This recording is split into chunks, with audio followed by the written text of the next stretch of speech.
as their speeches. On behalf of the UCD One World Society, I'd like to welcome everybody here to the university for this, the final of the Concern debating competition. And I'd like to welcome in particular the two final teams, St. Paul's College from Raheny.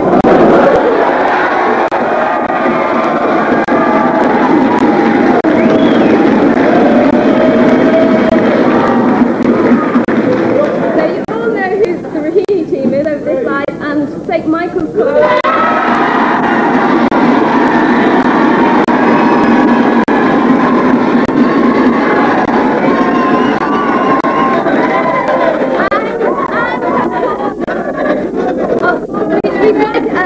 A special welcome to all those committed supporters who come from Listowel and from Raheny towards competition. We'd like to welcome the concerned representatives who've been working on organising the debate, and to the panel of adjudicators here in front of us. And a special welcome to our chairperson for this evening, Professor Eileen Kane.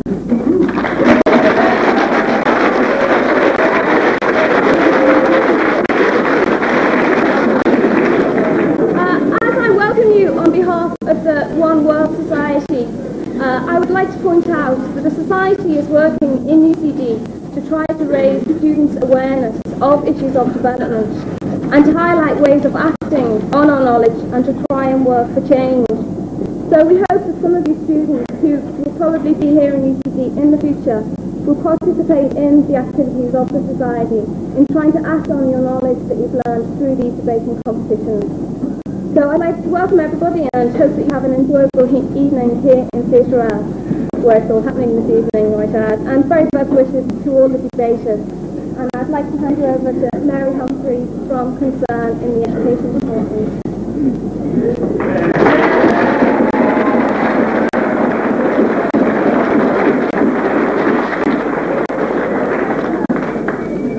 Good evening, ladies and gentlemen. I would like to thank the auditor, the ex-auditor of the One World Society, for welcoming us here today. Her society has been responsible for organising, for the majority of the organising of this debate here in UCD, and we're very glad to be hosting it here in what is the alma mater of many of us in Concern.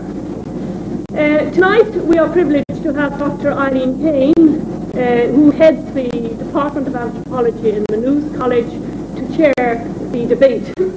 And I would like to give Dr. Eileen Kane a warm welcome.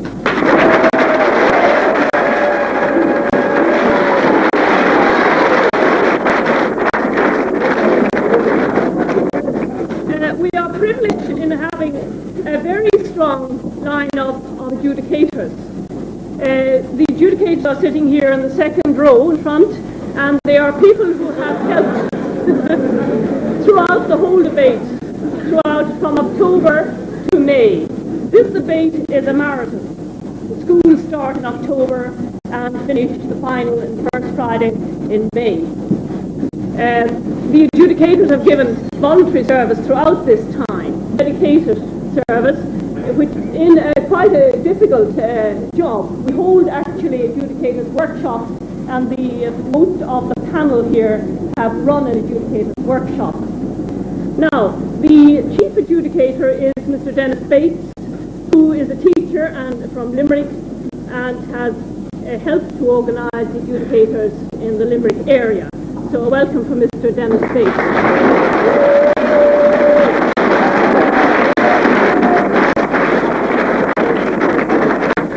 Now, the second adjudicator, Cronin, has come the whole way from Kerry to adjudicate this evening.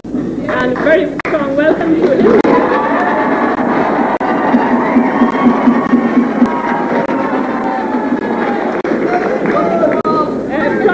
Frank is very active in Macron Firma and has a great knowledge of international funding. He's involved in raising funds for Third World work overseas.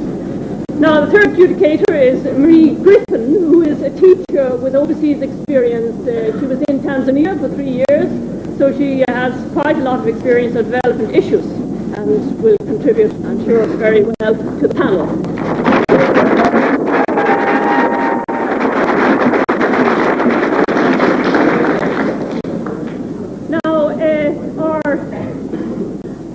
adjudicator is Breda Duffy, who's a member of the Senate of Junior Chamber and also a very active member of Toastmasters and also involved in youth activity. So to Ms. Breda Duffy, a very warm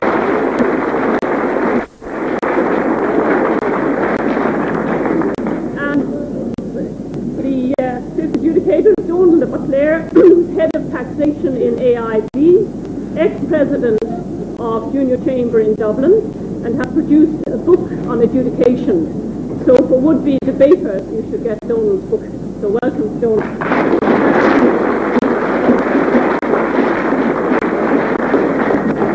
And then all the way from County Meath, Ferdia Kelly, who is a teacher, an experienced adjudicator, and has run workshops for adjudicators in the county. So welcome to Ferdia.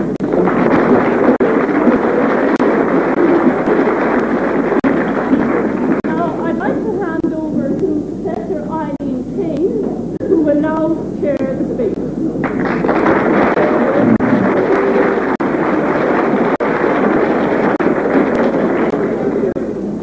Thank you very much. I've been lecturing in this theatre for the last 20 years, so I think by now I can make my voice entirely back to that microphone. I'm looking forward very much tonight to this debate. I've had the misfortune today to spend my whole day attending a series of extremely boring speeches, and it gave me the opportunity to consider the difference between the debate and the speech. And I decided this, that the debate is full of very precise, well thought out points. A speech is like the horns of a steer, a point here, a point there, and a lot of holes in between. Looking forward to tonight to a real debate between the two groups we have here. A great tribute to both of them who have arrived this far, and we're looking forward to a very high standard. The motion tonight, as you know from all the times outside, is a very important one that a lot of people are talking about, both for and against, and here it is. Ireland should deal with some development problems before attempting to go overseas. The two themes are, as you know, and Paul and Michael, and I've already mentioned the names of that the person who cause. Proposing the motion is St. Paul's College Raheny, and opposing is St. Michael's College Listowel.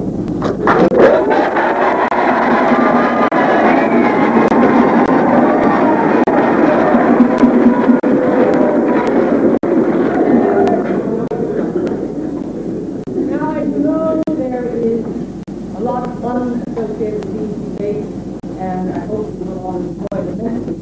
There's been a long tradition in the concerned debates that, given the spirit of fair play and the very serious nature of the topic itself, that there is no heckling allowed and no sarcastic or personal comment. You can do that outside after the debate is all over. So, with that little comment now, I would like to open the debate and call on the first speaker for the proposing team, Paul McDermott of St. Paul.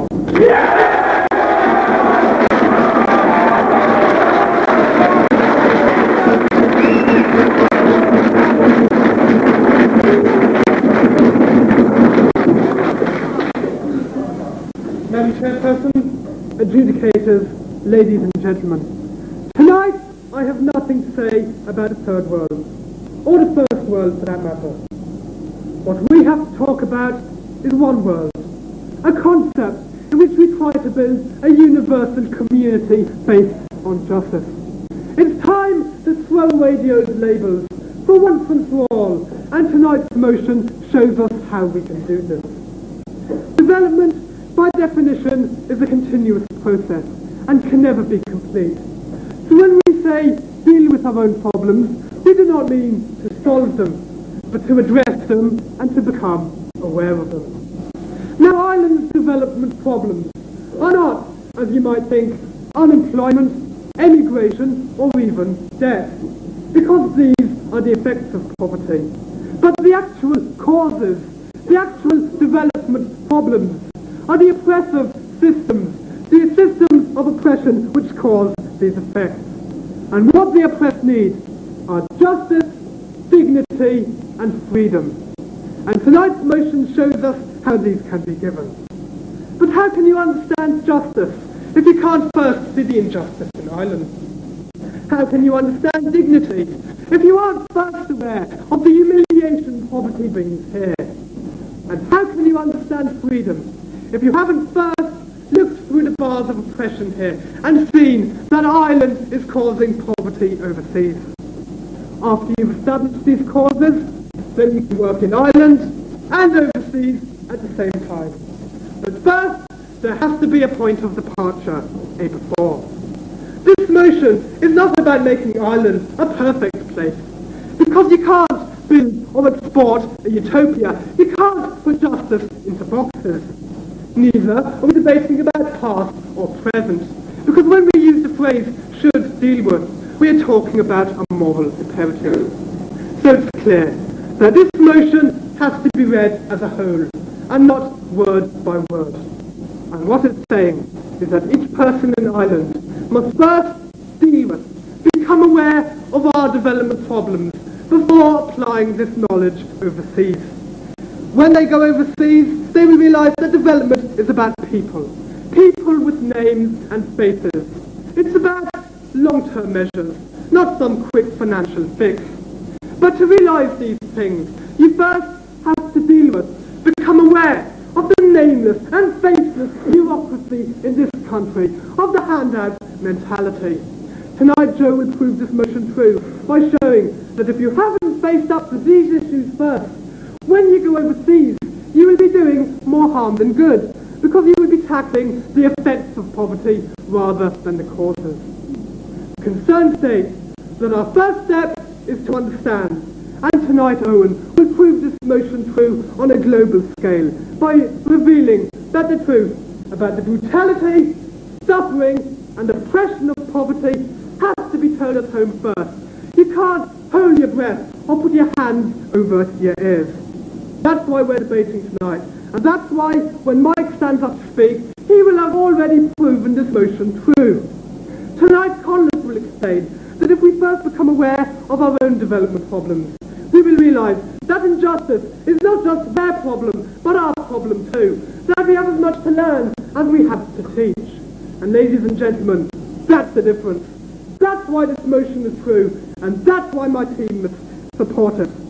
Tonight, Mike must address the motion as I have defined it. He must prove that going overseas before dealing with, before becoming aware of your own development problems is a good thing every time. And if he can't do this, his team will have lost. Ladies and gentlemen, by supporting this motion, you will be supporting the creation of one world. Not by making every other country the same as ours, but by first putting our own development problems first, then going overseas, and finally building one world. Thank you.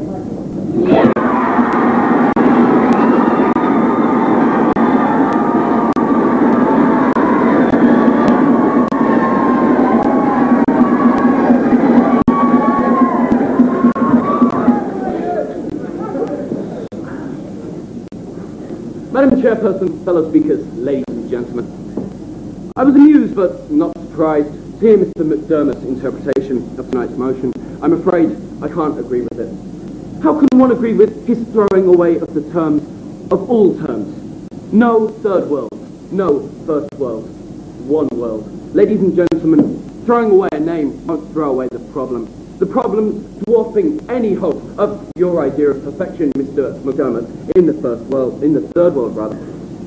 Another point I must draw attention to is his rather undeveloped view of the word development. What is development, ladies and gentlemen? In Mr. McDermott's eyes, a development problem is a lack of justice, humiliation, a lack of freedom. But it is thus safe to conclude that all all countries with such development problems, i.e. every country that has ever experienced such a problem, i.e. the entire world, Mr. McDermott, should not go overseas. The entire world should not go overseas until it is perfect. The argument is absurd, the logic flawed, the proposition from Dublin.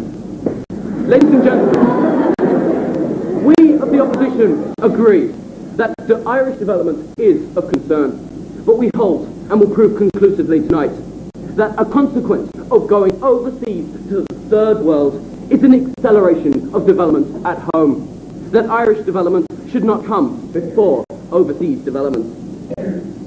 As first speaker for the opposition, I shall demonstrate how the vast majority of the Irish people advocate Irish support to the developing world. Michael, our second speaker, shall then outline in detail the political and economic consequences, economic upheaval facing this country should Ireland halt overseas development assistance. Dennis, our third speaker, will follow by proving that the symbiotic relationship between Ireland and the third world, the benefits to both. And John, our final speaker, will show that to deserve the title civilized Christian nation, Ireland has a moral obligation to aid the poor of the third world. Now, ladies and gentlemen, a fundamental right of all civilized societies, namely democracy, is at issue here tonight. Mr. McDermott, the overwhelming majority of the Irish people have consistently advocated and supported the provision of overseas development assistance. Their voice, the voice of the majority, should be heard. A survey carried out by the Advisory Council for Development Cooperation in 1980 was summarised with the words, "The overwhelming support for an increase in aid and development assistance as expressed by the population is remarkable." A sentiment also expressed in 1985 by the Irish Commission of Peace and Justice booklet, Making Every Penny Count, which states, "The generous response of Irish people to the third world is a strong argument used in favour of increasing assistance."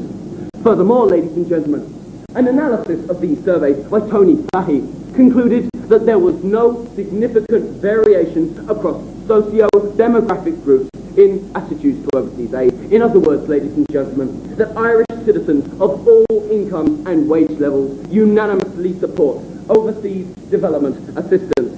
Even Mr. McDermott, the Irish poor, who thankfully don't see the way you do. Ladies and gentlemen, the findings of these surveys constitute, in a fundamental way, a mandate for an aid programme for overseas development. The arguments of Mr. McDermott in practice could inevitably lead to a perversion of democracy, the voice of the majority unheeded. It must not, it should not happen. By the wishes of the Irish people, Ireland should not deal with her own development problems before going overseas. And Mr. McDermott, we haven't lost until the adjudicators say we've lost. Thank you.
Chairperson, adjudicators, ladies and gentlemen, the people of the developing world are continually being photographed, measured, weighed, and analysed.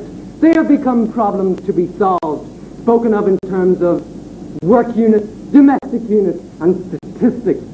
Civil servants define their needs in terms of calories, proteins, and lengths of cloth. Well, this is not a numbers game.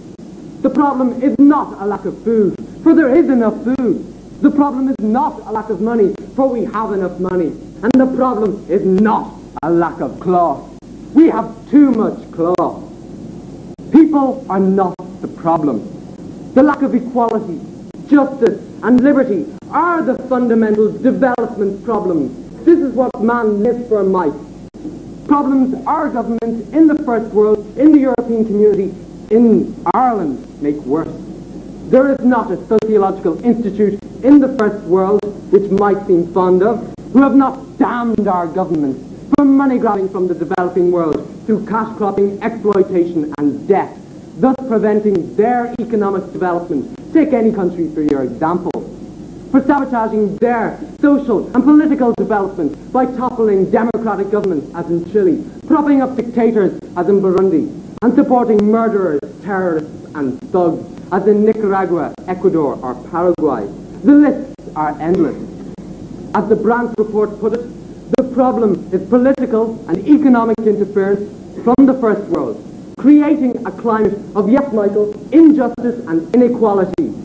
A climate supported by the people of Ireland, who don't care or either don't know. In May 1990, only 6% of Irish people knew of interference, and not all of them thought it was a bad thing. Our systems of oppression must change before development can occur. Otherwise, nothing will happen. We have to assess the effect our political and economic development is having on liberty and equality throughout this one world, a concept which Concern advocates. They continue to ignore our definitions. Michael must oppose our ideas. We must become aware of what our social systems are doing to people throughout this one world, in Ireland, in the developing world, anywhere. As the sociologist Xavier Gorostiaga of Troca said, the first role of the developed world is not to help, but to understand, the implications of which Joe will further ponder.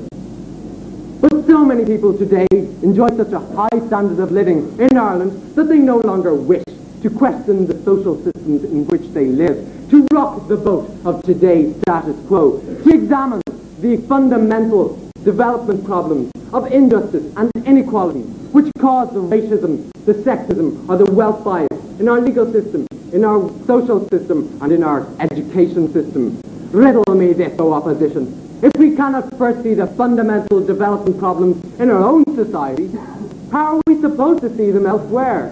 If we in Ireland cannot examine why we shun and oppress the travelling community, how can we examine why we shun and oppress the developing world, another voiceless but not minority? We are like the blind person trying to solve the jigsaw.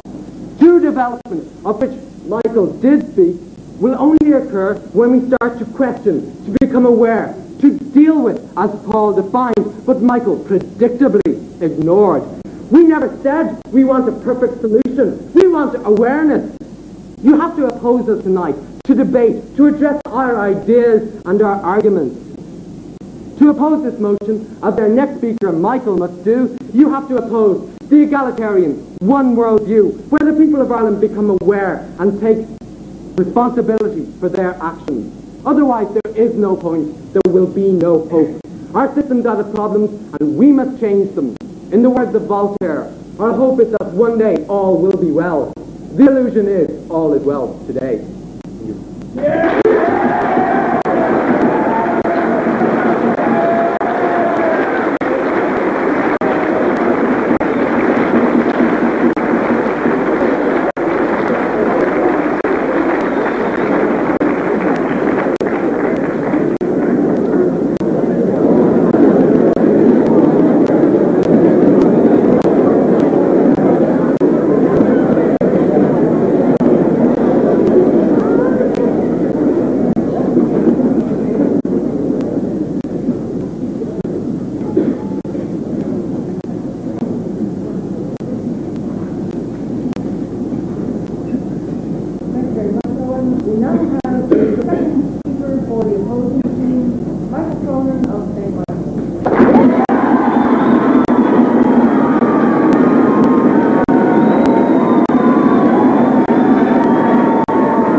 members of the proposition, members of the House.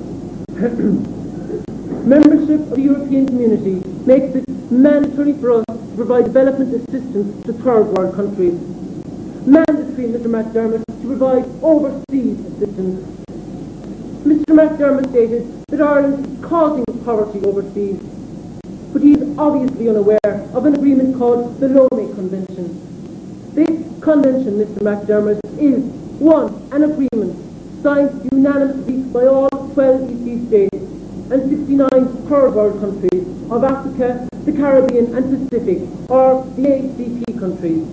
And two, it is an agreement binding on international law which mandatorily and legally compels Ireland to contribute 0.55% of the total, or £46.5 million to the ACP countries for development projects over 5 years.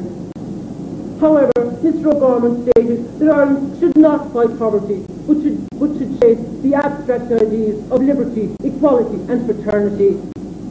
However, ladies and gentlemen, if Ireland sticks to this, it would precipitate the collapse of the whole Lomé Convention. We contacted Mr. James O'Connell, First Secretary in the Development Cooperation Division of the Department of Foreign Affairs, one of your statist bureaucrats, Mr. McDermott. He stated, and I quote, "If one country fails to honour its commitment to the Lomé Convention, the agreement collapses." Furthermore, he stated, if Ireland were to precipitate its collapse, it would create major political problems for the ACP countries, for the European community, and especially for Ireland. Therefore, ladies and gentlemen, if Ireland does not provide this mandatory development assistance, we would be breaking international law, causing the collapse of the Lomé Convention and creating national and international turmoil. This is the path advocated by the proposition, and truly, ladies and gentlemen, it is an appalling vista scenario, clearly demonstrating that Ireland should not and cannot deal with its own development problems before going overseas. Mr. O'Gorman spoke of the corruption in Irish society, but Mr. O'Gorman, consider the headlines. The Irish, the most developed hypocrites in the world. Consider, Mr. O'Gorman, the Irish, whose surplus milk, surplus beef, surplus everything has to be bought into intervention using £900 million of EC funds in 1986 alone, yet they refuse to give £8 million to the third world. Consider, Mr. McDermott, the Irish, whose magazine Business and Finance of March 1988 stated that without EC funding, their gross national product would be 15% less than what it is. Consider, Mr. O'Gorman, the Irish, who annually receive over £1 billion in EC funding purely for development, yet they refuse to give £40 million to the third world over 5 years. We would be black on the world stage. Governments would be loath to deal with us. Our demands for concessions for our farmers, our fishermen, our industrialists would fall on deaf ears in the European community, showing conclusively, ladies and gentlemen, that Ireland should not and indeed cannot deal with its own development problems before going overseas. Ladies and gentlemen, thank you.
Chairperson, adjudicators, ladies and gentlemen, before I begin, might I make it as clear as I possibly can to Michael that we do not, on any account, support this present world system.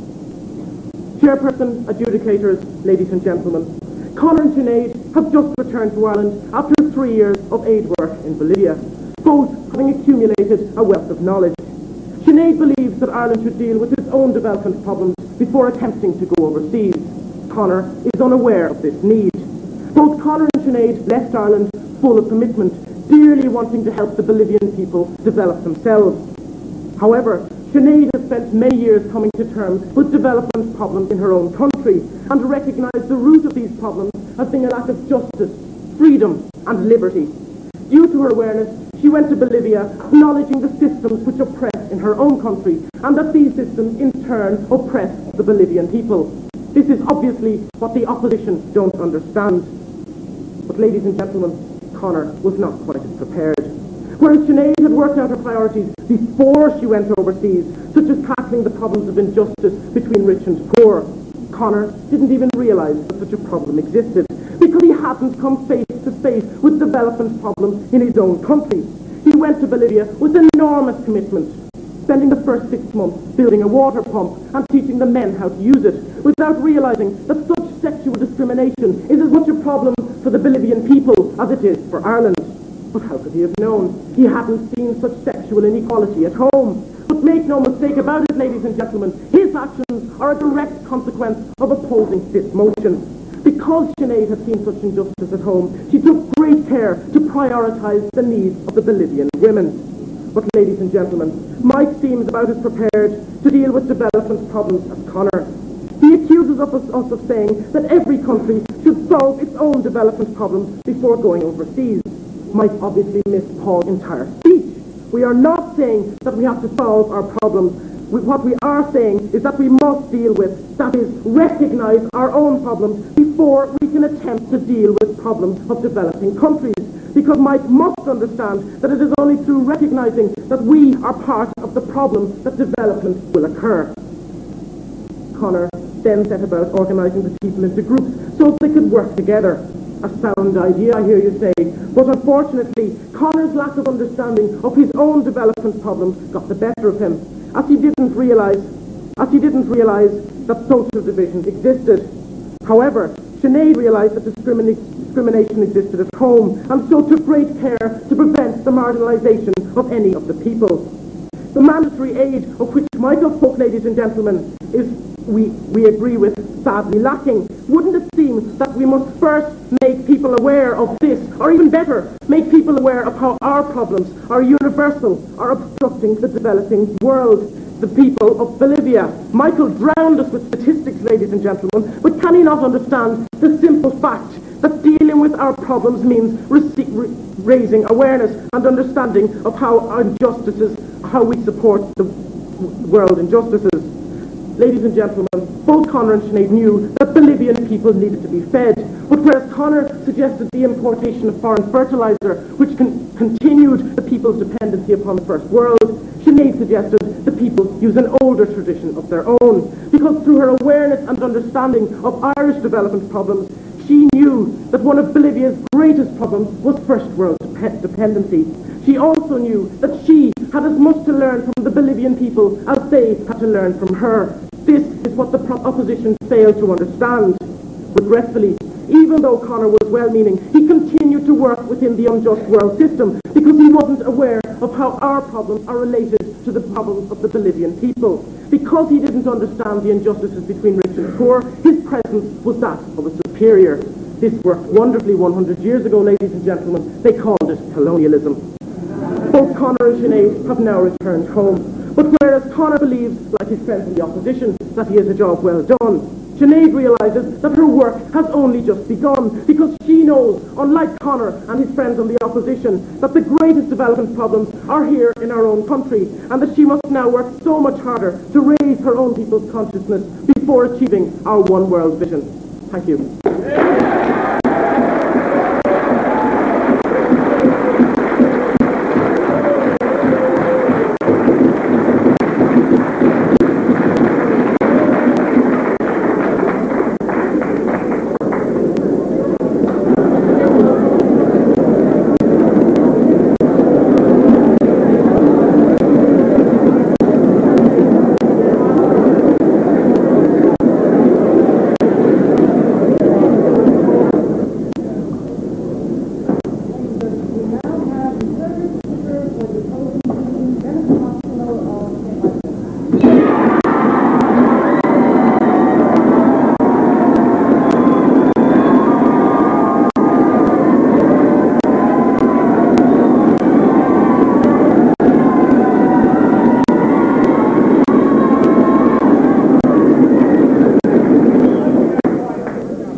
Madam Chairperson, members of the proposition, ladies and gentlemen. Membership of the European Community, as outlined by Michael, makes it mandatory for us to provide development assistance to third world countries. I listened with amusement to Mr. McDermott's statement that Ireland is causing poverty overseas. With Mr. McDermott, this implies that Irish aid is of no value to the third world, or to anybody.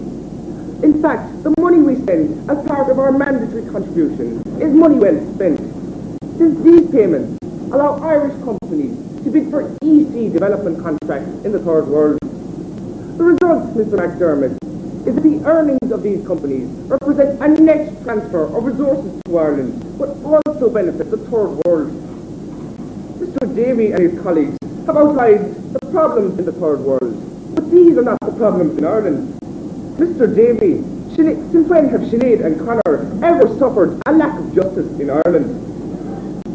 Vincent O'Toole, in an article in the Irish Times of November the 23rd, 1989, states, and I quote, Irish state companies earn twice as much from third world countries as we give them in aid, thus proving conclusively that it does not benefit us to deal with our own development problems before attempting to go overseas.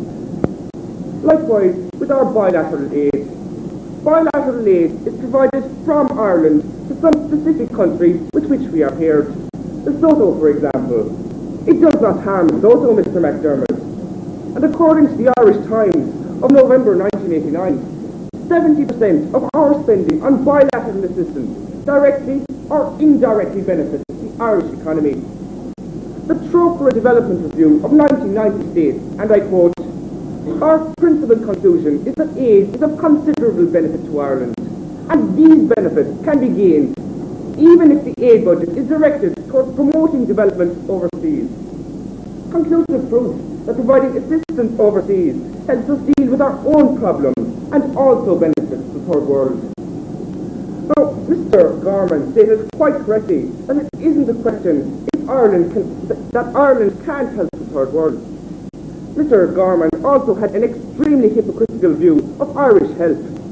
He stated that we should stop our oppressive policies overseas. Mr. Gorman, what oppressive policies? He stated that this is Concern's view. But Mr. Gorman, how can this be when we don't have oppressive policies? Or to contradict Mr. McDermott, Ireland does more good overseas than harm, and this also benefits the third world. Because, Mr. McDermott, as our resource base is minimal and our local indigenous population so small, we depend on export markets. And that is why we must develop the third world and their markets. Mr. McDermott, since the aid programme began in the 1970s, the share of Irish exports going to the third world has increased by over 230%. They are now worth over £650 million a year. Furthermore, in the book Making Every Penny Count, it states that the third world market is worth approximately 35,000 jobs for Ireland, and this is likely to increase in coming years. In an article titled Donor Benefits from Aid Policy, it states, and I quote, to the promotion of trade, aid is probably a more beneficial outlay than any other form of public expenditure. And the arguments for cutting aid are very weak. Yes, ladies and gentlemen, the arguments of the opposition here tonight are very weak. And that is why tonight's motion should be rejected. Ladies and gentlemen, thank you.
educators, ladies and gentlemen.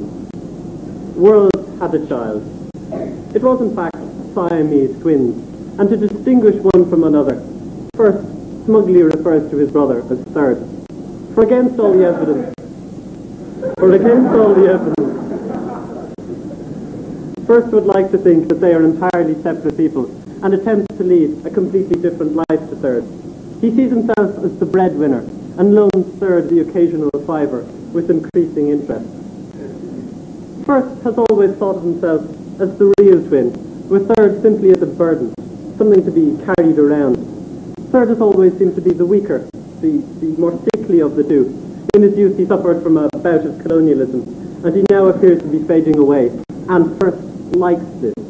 He thinks that it makes him stronger, forgetting that the two are inexorably linked, indeed as the proposition has, and what hurts one hurts the other. The moment third dies, first dies also. First has caught a disease, a wasting disease, a cancer, because of a lack of justice, freedom, dignity in his diet. These are the development problems my colleagues have been speaking of, and they consist of exploitation, oppression, interference. Indeed, interference, a threat indeed to democracy, as Mike has stated, as the First World interferes in Chile, Nicaragua, Burundi, as Owen spoke of, but was of course ignored. These manifest themselves in a number of symptoms. A rash of emigration, a spot of unemployment. But whilst the cancer started at first, the symptoms are far worse for third. He suffers from famine, poverty, illiteracy, and these threaten his very existence, to eat away at his heart until there is nothing left. Because he believes that it is third who is sick, first has attempted to alleviate some of third's symptoms, some food aid to salve the famine, a poultice of economic aid. But he has never recognized that the symptoms that third suffers from and the ones he suffers from come from the same disease, the one that he first caught. And so his attempts to aid third fail, because the disease is still there in him. As my team have shown, first must recognize beforehand that the disease is his. To deal with these development problems, he must become aware of them, as my colleague Paul explained in his speech, and was again ignored, before they can attempt to effect a cure jointly with third. Ladies and gentlemen, Dr. Colin Regan, the head of education at Troker, and the chairman of Congo's Development Education Committee, was asked why disasters such as those now happening in Bangladesh, in the Middle East, and in North Africa frequently recur. He replied, "They recur because the daily decisions of men and women, bankers, businessmen, arms manufacturers, politicians, even church people, continue to support international systems which produce misery on a vast scale. Cannot the opposition see these systems?" Michael and Dennis are obviously unaware of Ireland's stance in the gas talks that supports tariff barriers, that prevent the third world from developing markets, Dennis. And indeed, what oppressive policies, he asks. Tide aid, their loss, our gain. This is the attitude that we must change. It is also the greed that sees us pay less than the 0.7% of our gross national product that we are asked to by the UN. We do not defend this, ladies and gentlemen. We advocate the change of this self-interest that allows us not only to exploit the people there, but exploit people at home, travellers, the poor, women, ladies and gentlemen. Again, awareness and elimination of our greed must come first before we go overseas. Thank you very much. I move to propose the motion.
Chairperson, adjudicators and members of the House.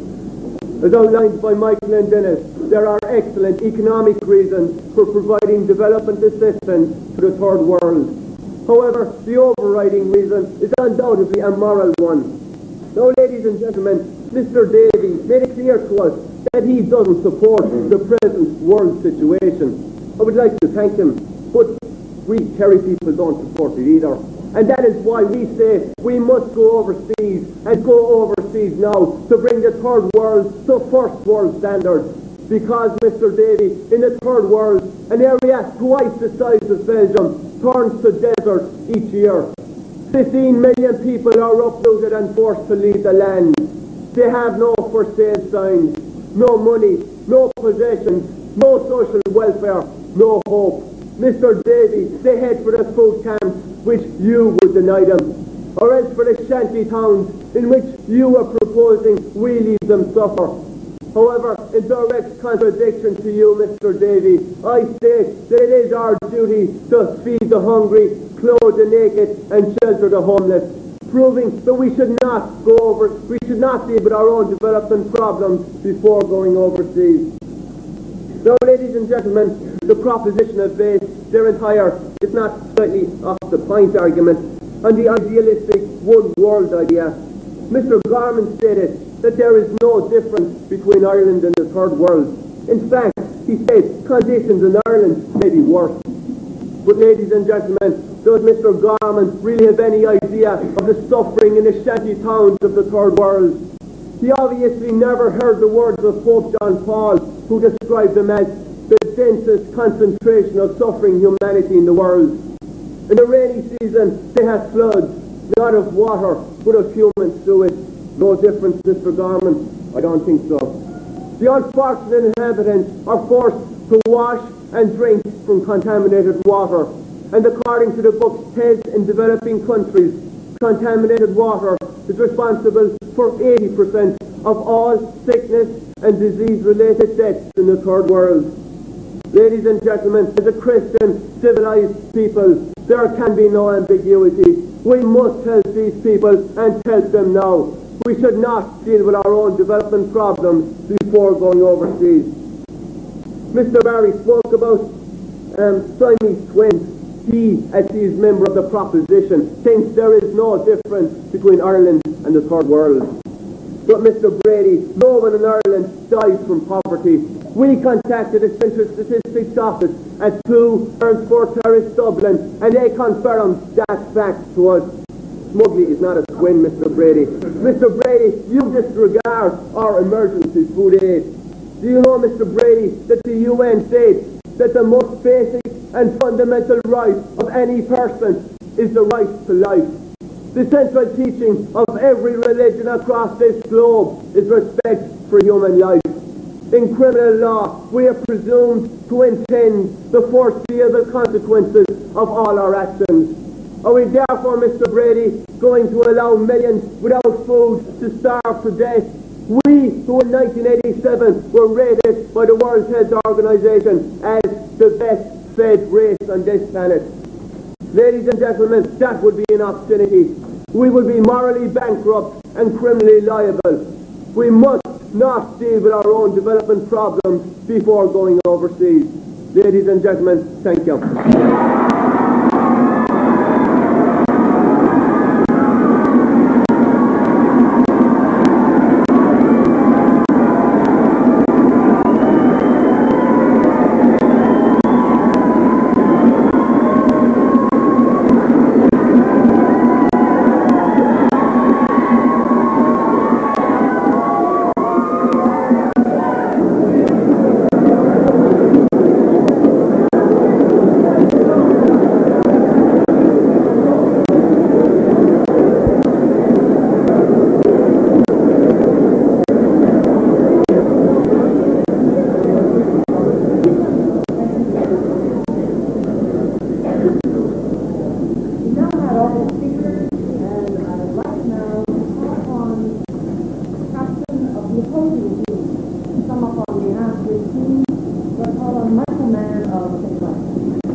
1.5 million people live in poverty.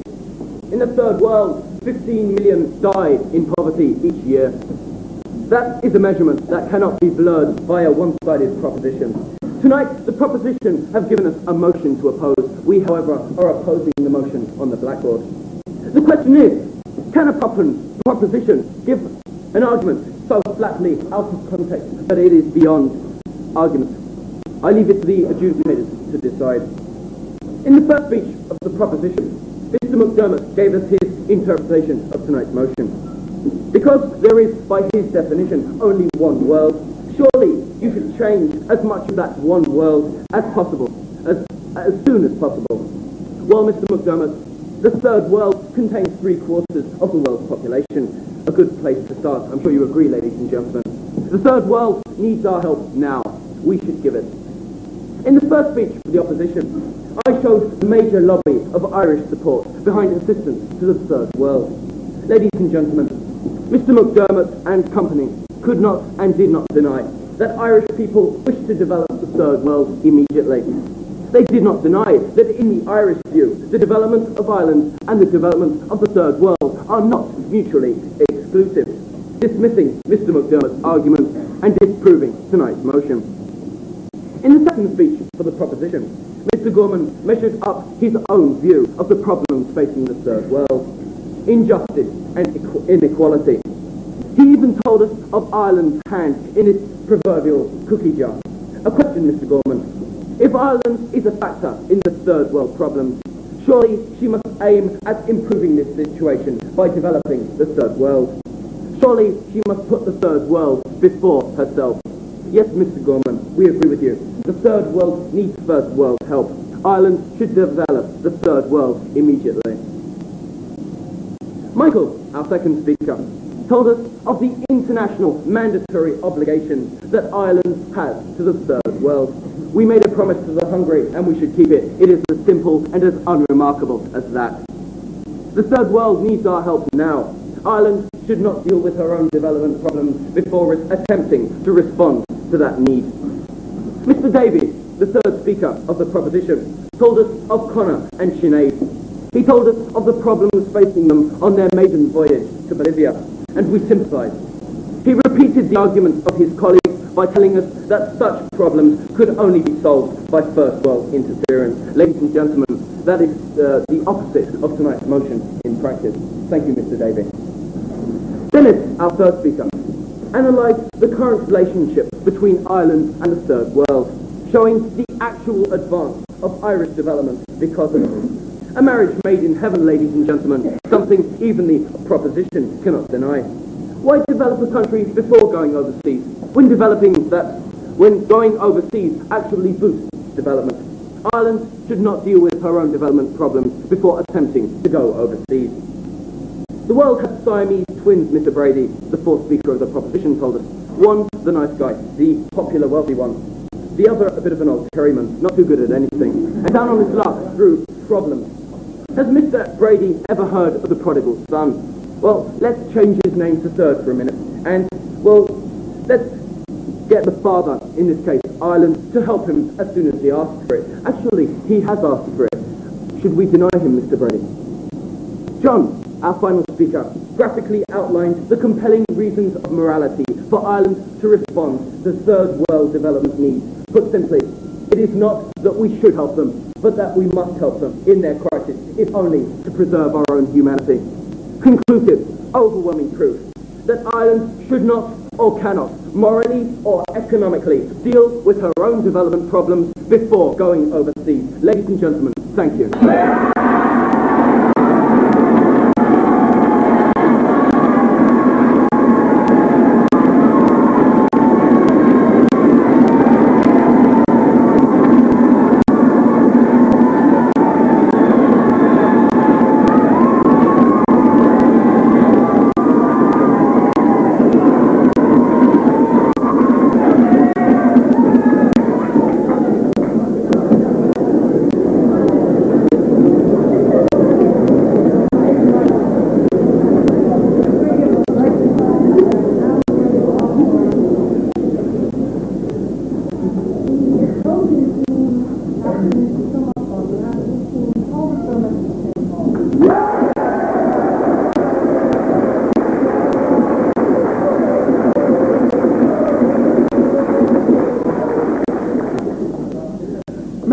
Chairperson, adjudicators, ladies and gentlemen. Earlier tonight, I said to you that this motion is true because it suggests a way of creating one world. And nothing the opposition have said tonight, or failed to say, has altered this fact. I don't know how they did it, but tonight the opposition have managed to ignore the motion as we have defined it. Is there a ghost debating team here? Ladies and gentlemen, will the real opposition please stand up? So that we can debate our argument. Earlier tonight, I accurately and precisely defined this motion, the motion on the board, Mike, and asked the opposition to address it. They chose not to do so, and accused me of not defining development. And then Dennis came up and talked about bilateral aid. But bilateral aid is not development. It has to do with maldevelopment because it creates exploitation. Dennis, I ask you a question. Do you know that 80% of aid is tide aid, and that this causes oppression by creating dependency? That's what my team are trying to fight tonight. Mike said that the development problems are not justice, dignity, and freedom.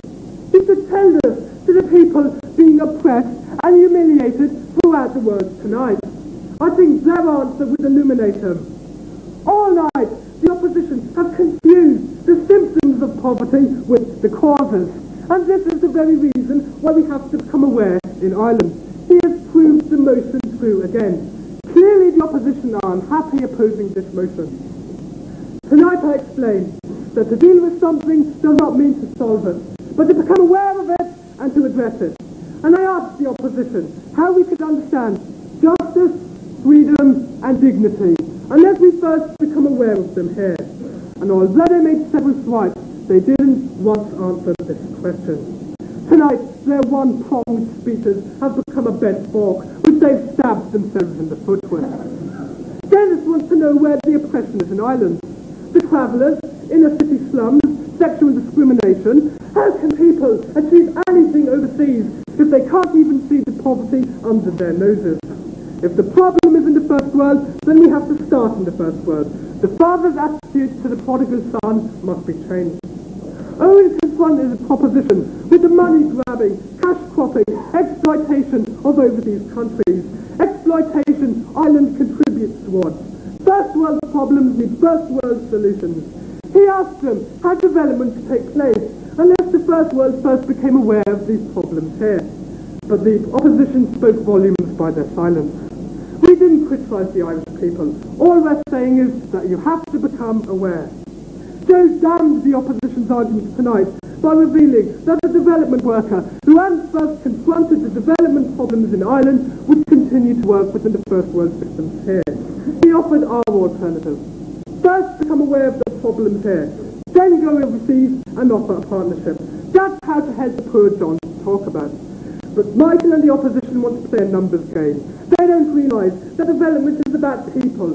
People in Ireland and people overseas. And lastly, Cronin brought all our arguments together by imagining the world of Siamese twins.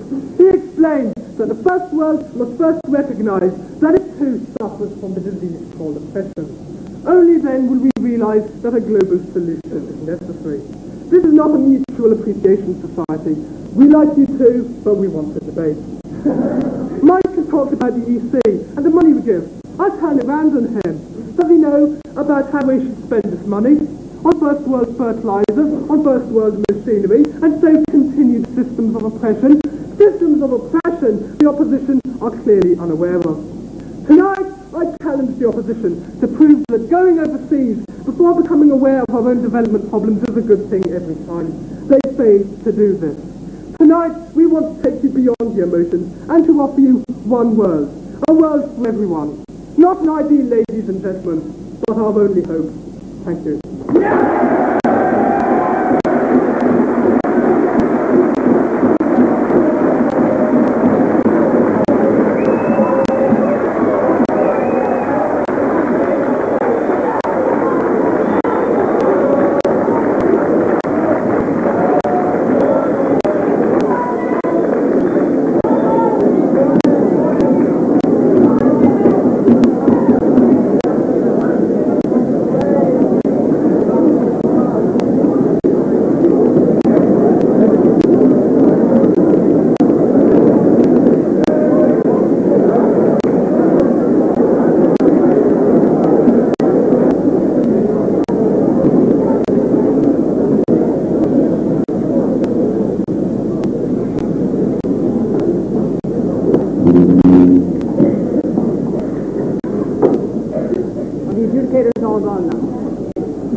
Right, we can talk amongst ourselves now that we're not prejudicing the results in any way. This has been a fascinating debate, and the standard has been absolutely superb on both sides. I'm sure I'm not prejudicing the results in any way by now revealing my true colors. I'm the chairperson of the Advisory Council on Development Cooperation, which is the body which advises the Irish Minister for Foreign Affairs on development aid. And the reason I'm not prejudicing it is I have heard these results, these arguments on both sides presented in our council meetings every week, although not nearly so well put. And these are the kinds of things that are put to us all the time. Here are some of the kinds of things that I would like to ask you to consider and tell us and debate with the two sides what you think about this, because you don't have to be an expert on this subject. It is your money that is being used. And here are some of the points that have been brought up. Some of them have been drawn, in fact, from a survey done by the Advisory Council. It is true that 89% of Irish people have contributed something to Third World aid in the last couple of years. 89% of people surveyed said yes, they have. On the other hand, only 44% agreed with the cuts in the aid program, which have been going on since 1986-87. We are trying, Ireland has agreed to try to meet the goal set by the Development Assistance Committee of the Organization for Economic and Cooperation and Development of, as was said here, 0.7% of our gross national product.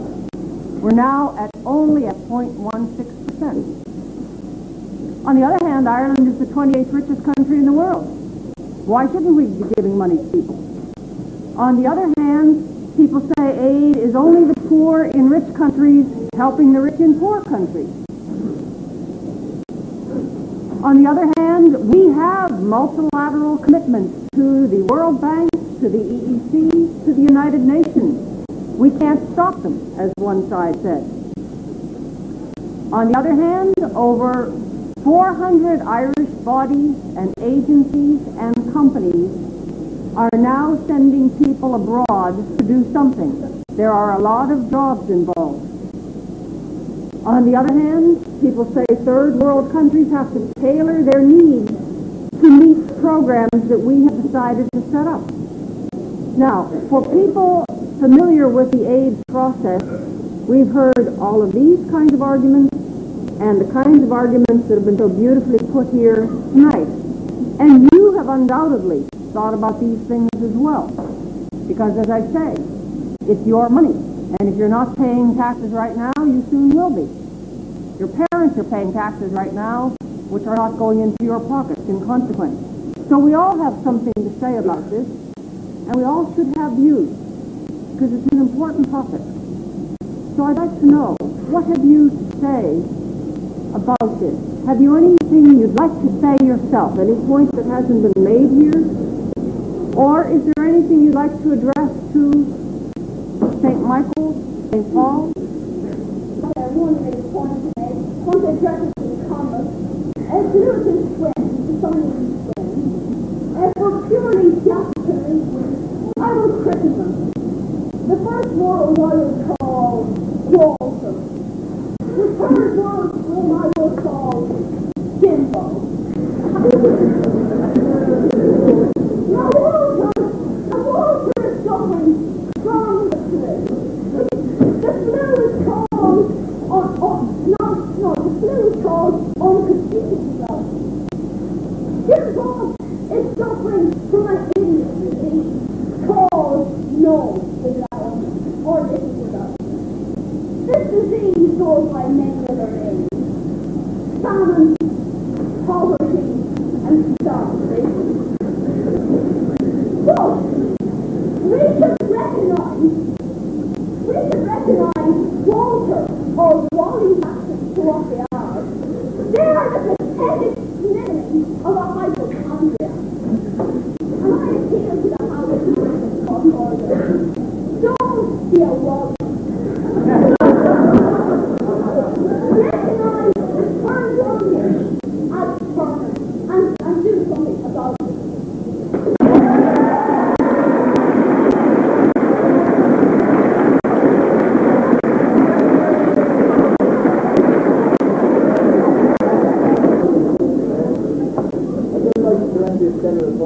Sorry, it might be a good idea if people gave us their names and where they're from, so that we can cheer them on. What is your name?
In our proceedings here, and I'm sorry to interrupt the debate because this is an extremely important one.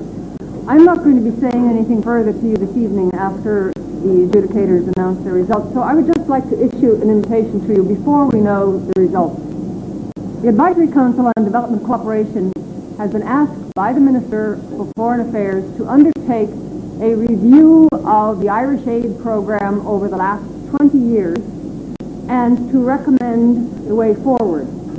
In the process of preparing this review, which will be ready in December, we have invited all the organizations involved in aid in Ireland to come and talk to us, to make submissions.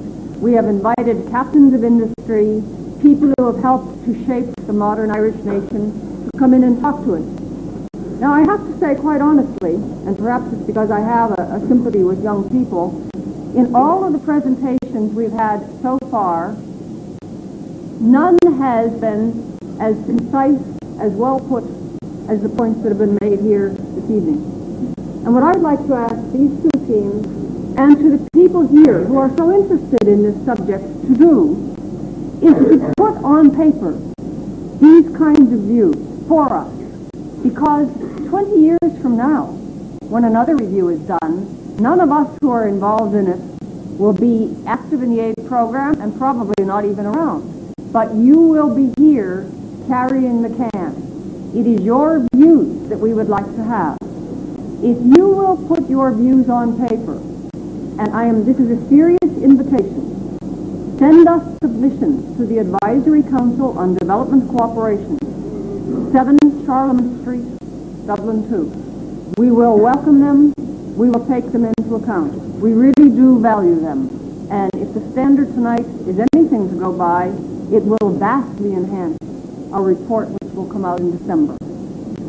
Now, I'd like to ask the Chief Adjudicator, Dennis Bates, to announce the findings of the panel of adjudicators.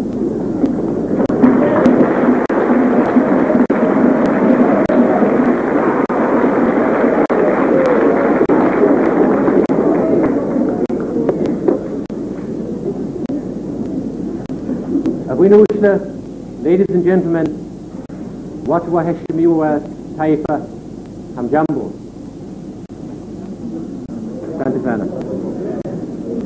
I'd like to thank the organisers for making this occasion available to the students of all of our schools. And I'd like to thank these two teams who represent the very best, I think, which Irish school debating has to offer. And I think we owe them both a very hearty round of applause.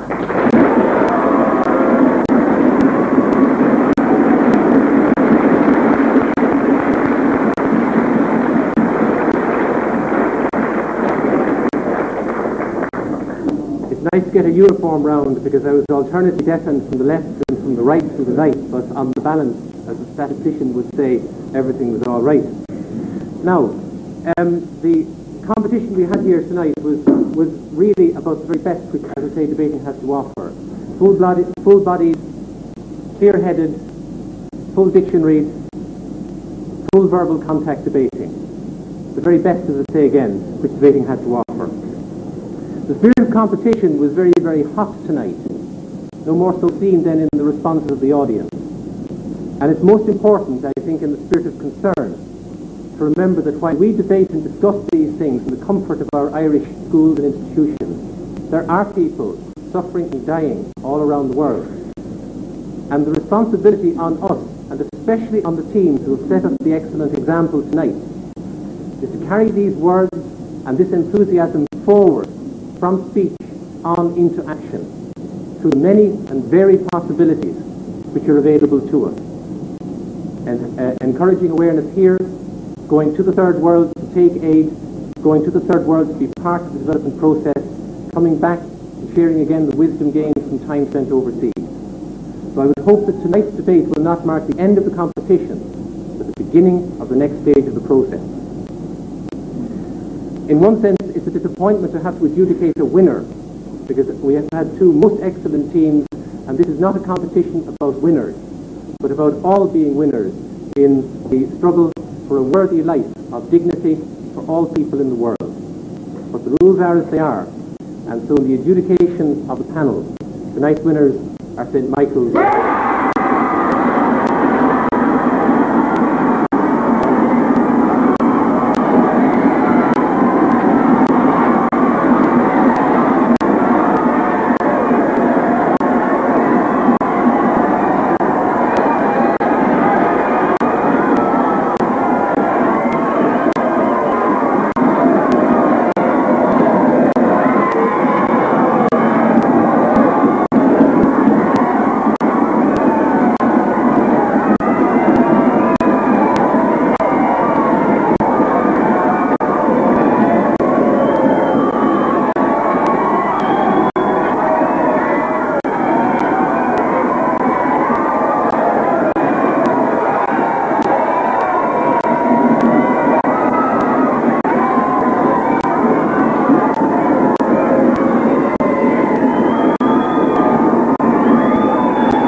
both teams. I think, as I said before, that they both have done an absolutely superb job. I hope all 8 of them turn up at Maynooth in my classes because it will elevate the standard enormously. Both extremely well done. Before we present prizes to teams, we want to present, Penny Cabot is here to present the certificates to the regional finalists and semifinalists in the earlier stages of this competition. So here we have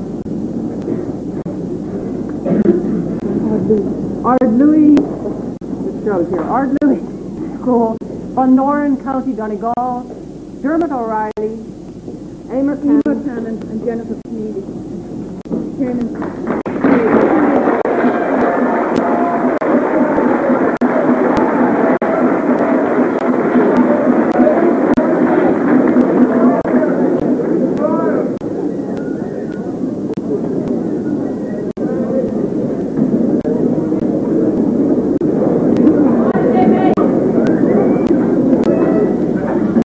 For those of you who didn't hear the names because of my blindness, these were Dermot O'Reilly, Emer Cannon, Jennifer Keneally, and Tiernan Brady.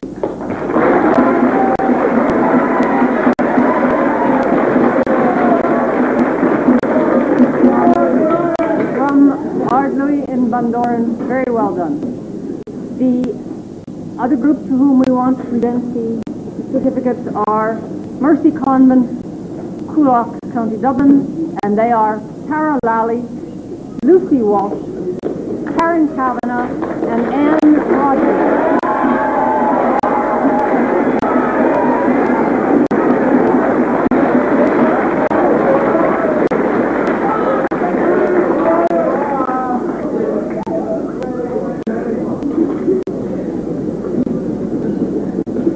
Now, the semi-finalists. Loretto Convent, Bray.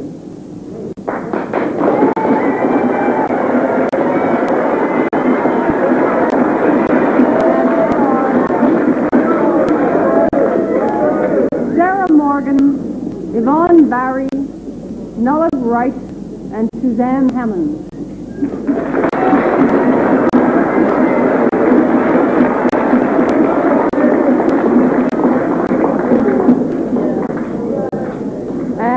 The other group of semi-finalists are, most seem to be very well represented here tonight, Carmelite Convent, Most, Patrick Gagan, Stephen Buckley, David Flanagan, and Peter Ledwin.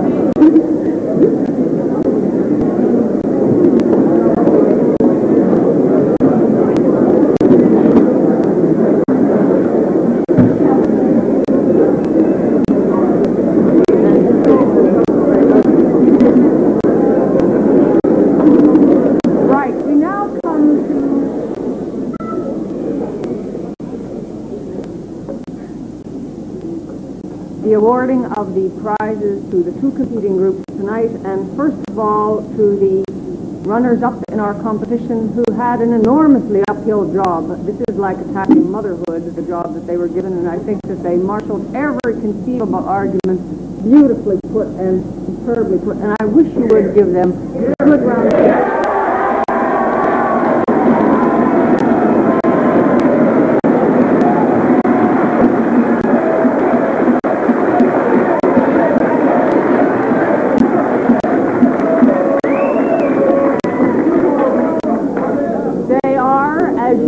By now, Paul McDermott,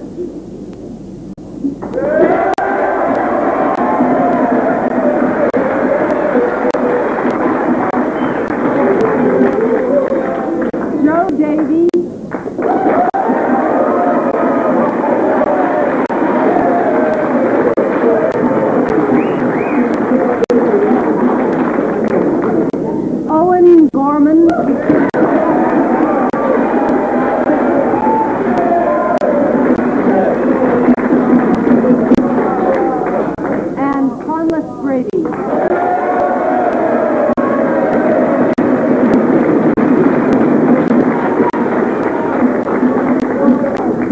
And I would like to call on Thomas Irvin once more to present him with this.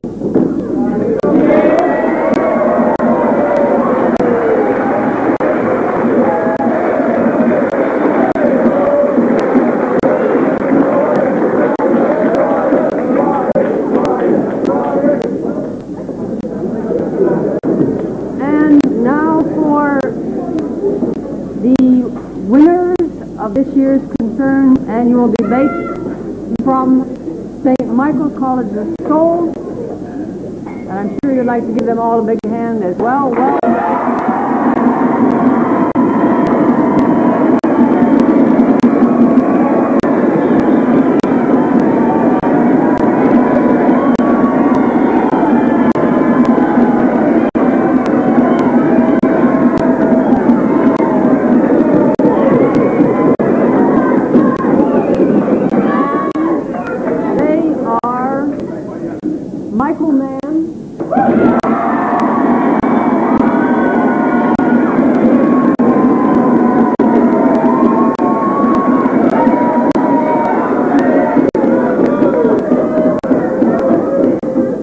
Costello.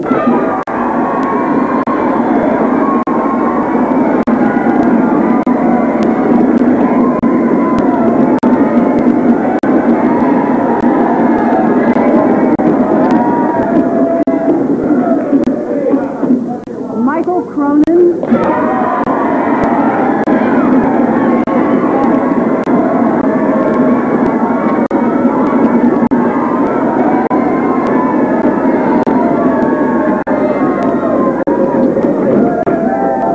And John Landers.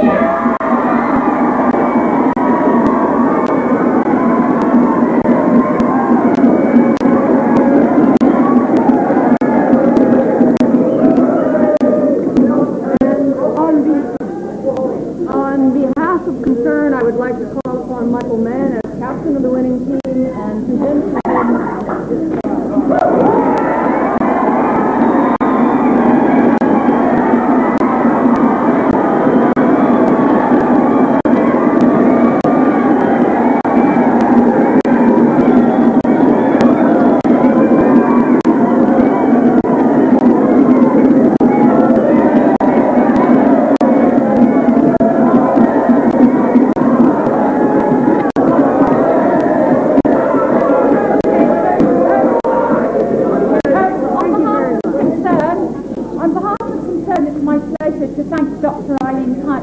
this very warmly